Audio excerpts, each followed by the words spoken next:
Vadodara railway police દ્વારા તેરા તુજકો અર્પણ કાર્યક્રમમાં 2 લાખથી વધુના કિંમતી મોબાઈલ ફોન પોતાના મોબાઈલ માલિકોને પરત કરવામાં આવ્યા।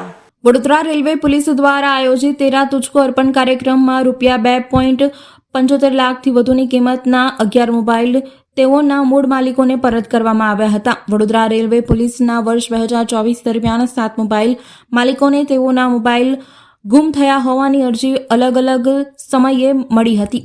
વડોદરા રેલવે પોલીસ દ્વારા ટ્રેક કરીને તેઓના મોબાઈલ ફોન ડિટેન કરવામાં આવ્યા હતા અને તેઓના મોબાઈલ ફોન તેમને હવે પરત કરવામાં આવ્યા છે।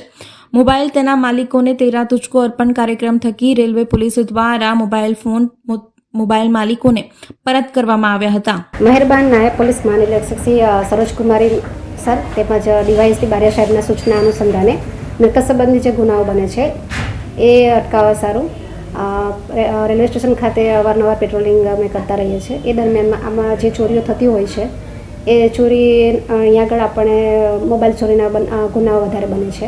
એ અનુસંધાને જ્યારે પણ મોબાઈલ ચોરીના ગુના બને છે ત્યારે અમે એને CR પોર્ટલ પર એને ટ્રેસ કરવા માટે મૂકીએ છીએ અને જ્યારે પણ મોબાઈલ ટ્રેસ થઈને આવે છે તો જે જગ્યા પરથી ટ્રેસ થઈને આવતો હોય ત્યાં અમારે પોલીસ માણસોને મોકલીને જે તે મુદ્દામાં રિકવર કરવામાં આવે છે। જે અનુસંધાને અત્યાર સુધીમાં અમે 11 ફોન CR પોર્ટલ પર આપણે ટ્રેસ થઈને આવેલા હોય એને રિકવર કરી અને જે તે આપણે જેનો મોબાઈલ ખોવાઈ ગયેલું છે તે અરજદારને અમે તેરા તુજકો અર્પણ અંતર્ગત અમે કાર્યવાહી કરીને સોંપવામાં આવેલ છે। કેટલી કિંમતના છે? આશરે આની કિંમત 2,78,000ની આસપાસની છે ટોટલ મુદ્દામાલ। એમાં 11 ફોન રિકવર કરવામાં આવેલા છે અને તેરા તુજકો અર્પણ કરીને આપણે અરજદારને સોંપવામાં આવેલા છે।